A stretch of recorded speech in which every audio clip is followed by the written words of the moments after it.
So when anyone ever asks me what Soren's school is like and how's it going, and they want me to describe what his school is like, I always say it's basically Hogwarts. So you remember Hogwarts from Harry Potter? Hogwarts had a house system where the school was divided into 4 different houses, and there were Gryffindors and Hufflepuffs and Ravenclaws and Slytherins. Well, Soren's school is divided into 4 houses as well. So the whole student body is divided into this, and each house is kids from different ages, from kindergarten all the way up through 8th grade. And so what these houses do then is, like in Harry Potter, they compete against each other. And so if, for example, maybe during a track meet, a member of one house gets 1st or 2nd or 3rd place, their house gets points because of that. Or if there's a spelling bee or memorizations that take place or different contests, then they can get points for their houses through those ways. Or they could get houses just by the principal happening to see one of the kids act in a way that she really likes, and then she'll reward points that way. And this is really a brilliant thing if you sit back and think about it, because it really plays on this innate desire that's deep down in the hearts of a lot of children. Children are competitive. They like to win. My house is the coolest. Our house is the coolest, right? My room is better than your room, right? My Christmas presents are better than your Christmas presents. And this just seems to be this type of competitive nature that we find in the hearts of all children. But it's only in children, right? You eventually grow out of it, and you no longer have this competitive nature, right?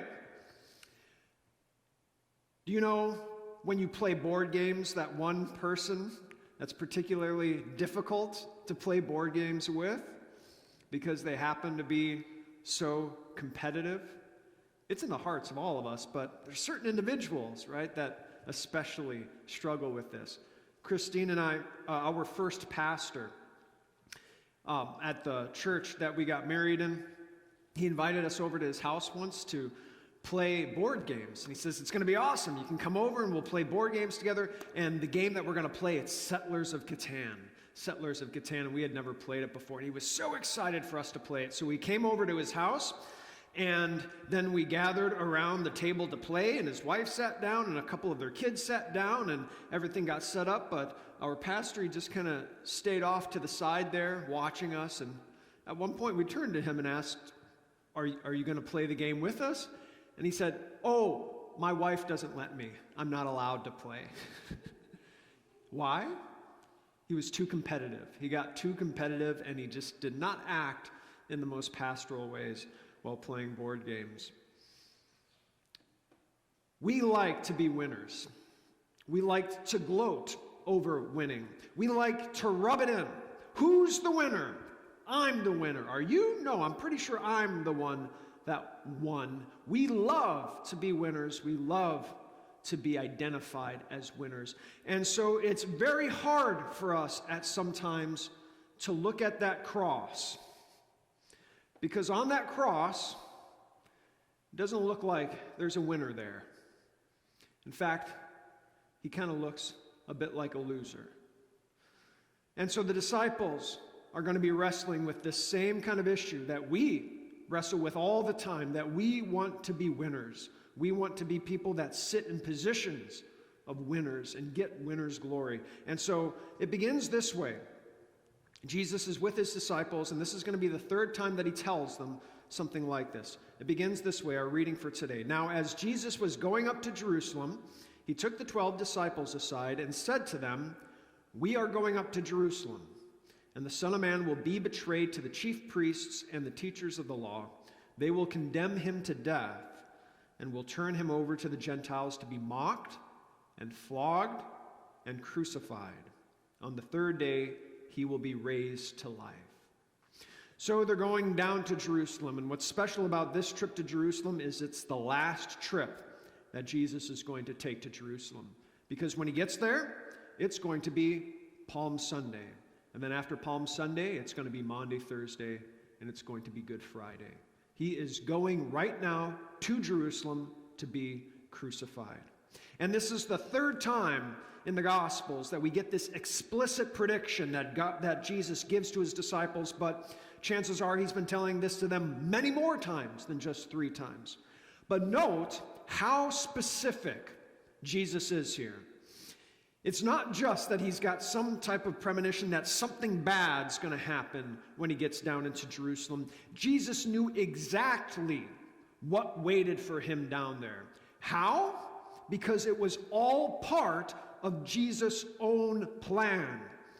All the gospel writers make a huge point out of this. In the Gospel of Matthew, especially, that we're reading this from, Matthew makes it as clear as day that Jesus knew that this was the fulfillment of prophecies for the Messiah, that everything was going part of the Messiah's plan here. And what was that plan? The plan, Jesus said, I'm going to establish my kingdom of forgiveness and new life through my death on the cross. Yet, despite drilling this into his disciples, that his new kingdom was going to come through a death on the cross, look at the way they respond. Then the mother of Zebedee's sons came to Jesus with her sons, kneeling down, asked a favor of him. What is it you want? Jesus asked.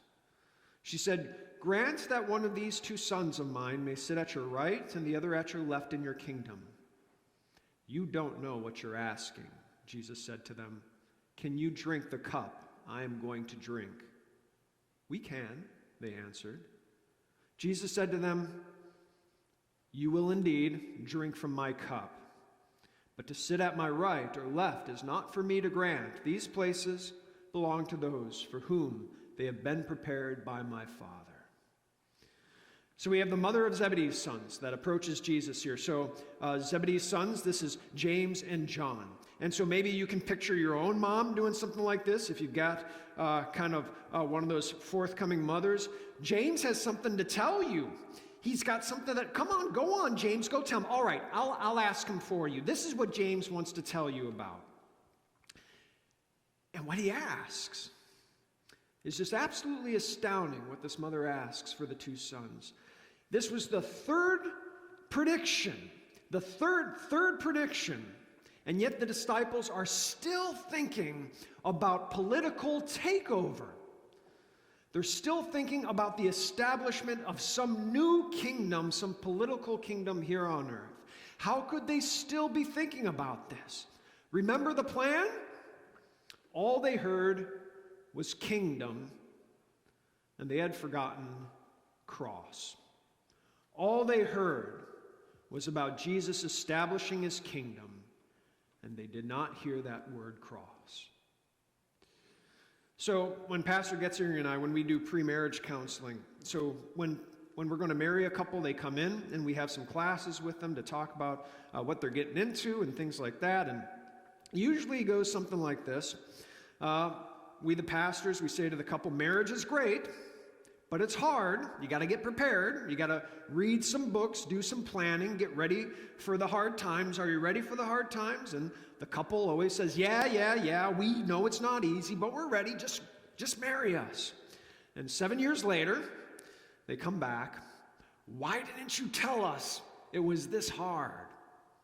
And we're like, we did tell you. Jesus tells his disciples, we're going to win, but this is going to be ugly.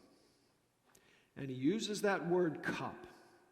Can you think of other times in the gospel where you hear about a cup? There is the cup in the Garden of Gethsemane where Jesus prays, Lord, take this cup from me. And then there's that cup at the very first Last Supper there, right? At the sacrament, the cup that holds Christ's blood. This cup that Jesus is talking about, it's all of the suffering and the death and the bloodshedding that Jesus is going to do for you and for me. Jesus will beg his Father 3 times to take this cup from him. 3 times. And the disciples are like, yeah, we can drink it. Oh, let's get on to Jerusalem and to victory. And they get there, and Jesus is arrested. And they all flee, and they hide, and they lie about knowing him. and they shrink into the shadows. And they watch him getting spat on, they watch him bleed, and they watch him hang on a cross. We can imagine them saying to Jesus in their prayers, "Why didn't you tell us?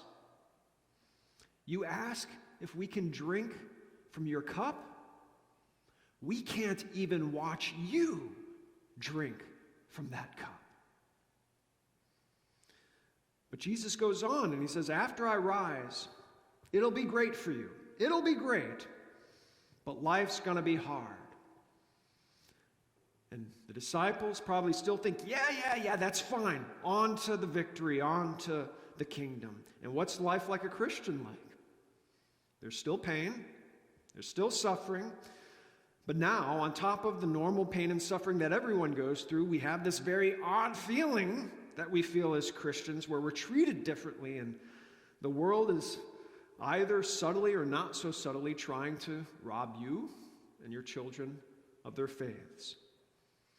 And maybe even in the midst of this pandemic going on, if you haven't yet, you probably will hear someone at some point say to you, "Where is your God in all this?" The God that you go to in prayer every day, that you worship, that you give to, where is he right now in the midst of all of this? And maybe now and then we catch ourselves even saying, "Why didn't you warn me about this, that it would be this hard?" Now, I'm not trying to compare marriage to crucifixion, but because marriage is great, but the point is it can be terrible if it's not realistically prepared for. Being a Christian is great, but it can feel terrible if you're not realistically preparing for it.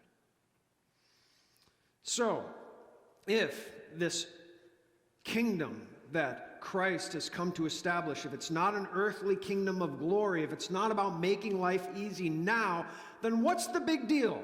What's the big deal about this kingdom that Jesus is bringing? To drill it home why he's here, Jesus does what he does best, and he just blows our minds with the next thing that he says here. He says, when the 10 heard about this, they were indignant with the 2 brothers. Jesus called them together and said, "You know that the rulers of the Gentiles lord it over them, and their high officials exercise authority over them.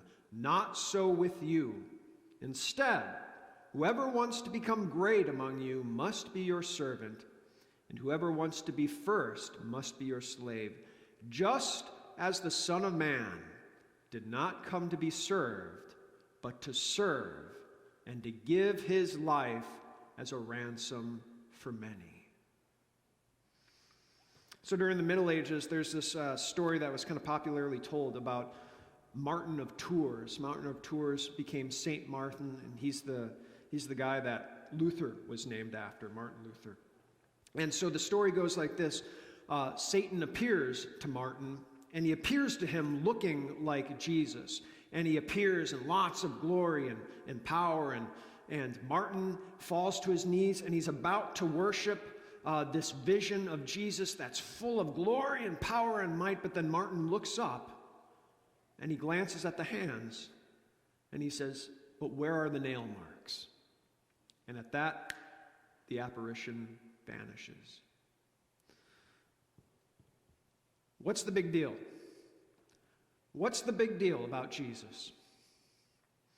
The Son of Man came to serve. The Son of Man came as a ransom for many. This is explicit gospel. This is what we call Christ for us.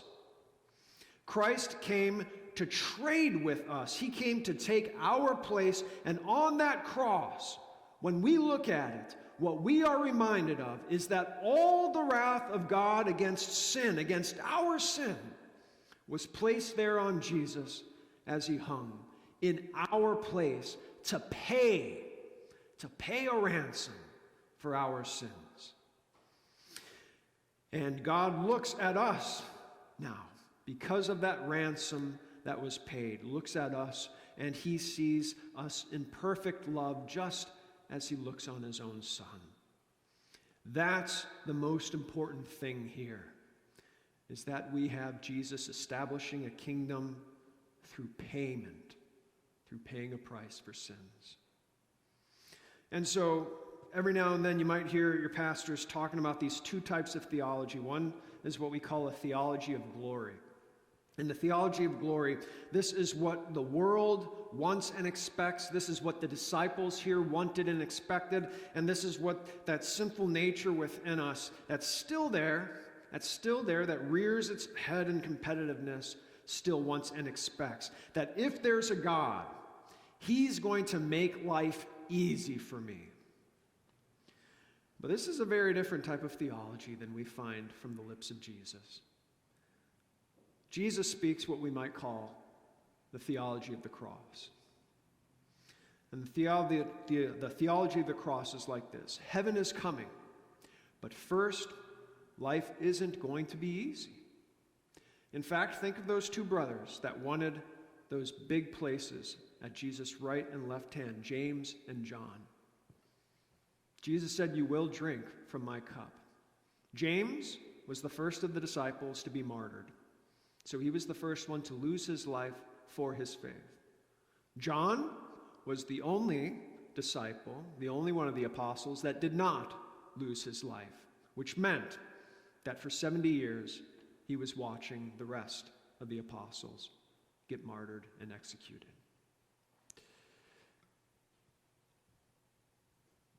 Life as a Christian can be hard, but it wasn't hard for God either.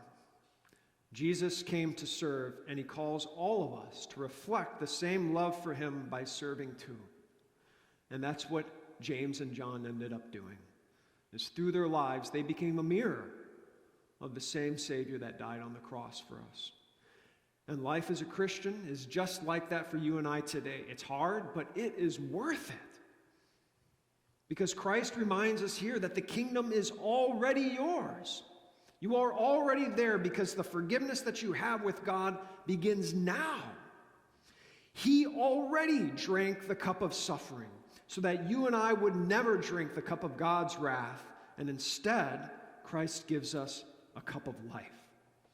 So that in the midst of death and chaos, we can stand knowing life is ours and we can find peace. You've been set free because a ransom has been paid for your life. And that's glorious enough, isn't it? So, when do we find God most glorious? When do we find him most glorious in life? Maybe when you're holding on to that newborn baby, God looks pretty glorious. Maybe during a marriage, life looks pretty glorious. God looks pretty glorious. Maybe when that doctor says the cancer's gone. It's good, but it doesn't compare to the glory that's found here. It doesn't compare to the glory that's found in the life of Jesus. And when we think of the life of Jesus, where's the most glory found in his life? Is it found in the miracles? That's pretty glorious. Is it found in him raising Lazarus to life? Showing that he's a master over life and death? That's pretty glorious. Is it when we find that empty tomb? That's pretty glorious. Is it when we see him rise and those clouds cover him? That's pretty glorious. But none of that compares to the glory that we see there. The glory that's right there, the most glorious, is when Jesus looks least glorious. The world doesn't want to find God there, just like the disciples didn't. Yet that's the Jesus we need. And so that's the most glorious Christ we can find. When someone tells you this is what you need, or that's what you need, or this is how to become a success, or that's how to become a success, or this is how you can become a winner in life, or that's how you can become a winner in life, or during this pandemic, this is what's most needed, or that's what's most needed, simply respond, because you know what you need. Where are the nail marks? Where are the nail marks? Amen.